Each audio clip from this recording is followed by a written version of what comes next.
Well, welcome back to the TCN live stream. We're glad to have you today. We're doing a series of these prior to our national conference, which is virtual this year. And I have with me today Mark McDonald. Mark has been a friend of the Church Network for many years and has been a part of our conference on numerous occasions, a very frequent workshop leader, but we've got him in a brand new role this year. He's one of our major keynote speakers. Mark, welcome. Thank you so much. And I am so looking forward to actually talking from the big stage, or the big virtual stage, I guess it is now. Yeah, well, it's an interesting time, isn't it? So we're all, I mean, you and I are here 2 blocks and 2-dimensional, and it's an interesting time right now where we're getting to see all our friends, but we can't really talk to them and do that. So, well, Mark, we have you down to present. Let me pop up here. The conference is on the 8th, 9th, and 10th, and you're the keynote speaker on the 9th. The interesting thing for me as the planner of this conference was to suddenly come to the realization, oh, wait, we have to deal with all 4 time zones across the U.S. Normally in a live conference, people travel to a time zone and we do everything in the time zone. But we've put our major general sessions in the middle of the day so that those on the East Coast will not already be ready for happy hour, and those on the West Coast will be awake by the time you speak. So you're up on July the 9th. Tell us a little bit about what you're planning to talk about.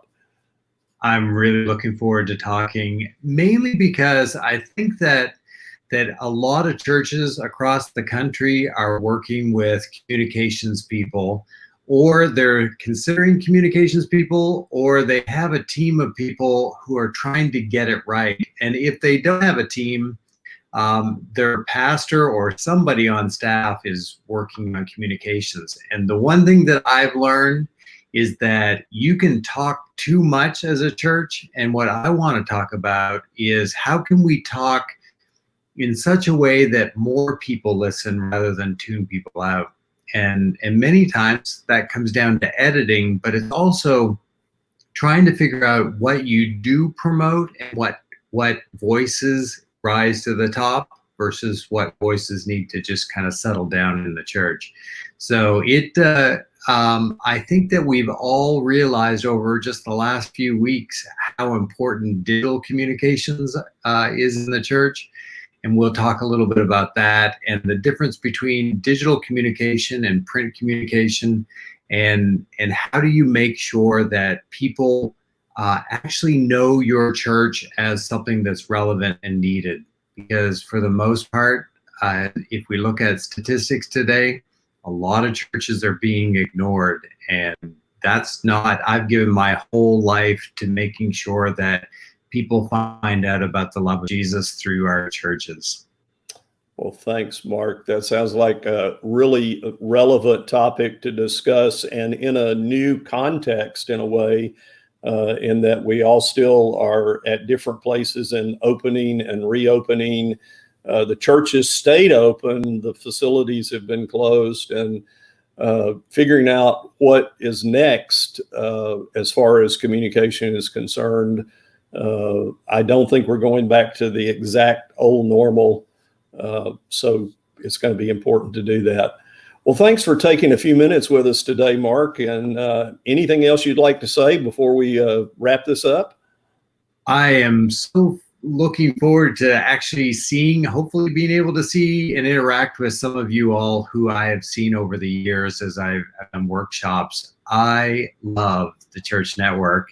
I'm glad that you're all coming to the conference, and I know, every time that I've ever sat in on any other ones, keynotes or the workshops, that there is so much that can be learned. Just as outsiders talk about the church and what they've learned from other churches and being able to share, it really is not doing it alone. Well, the format that we'll be in for your presentation will be a Zoom meeting context. And so our numbers are getting up over 400 now, and we'll be able to all be together. And so we'll see faces. It's not going to be a streaming webinar where we're only going to get to see you. you'll get to watch us and as you present as well. So thank you for taking a little time with us today, Mark. We'll look forward to having you in just a few days, and hope all is well in the state of Florida. It is. Thank you again for having me.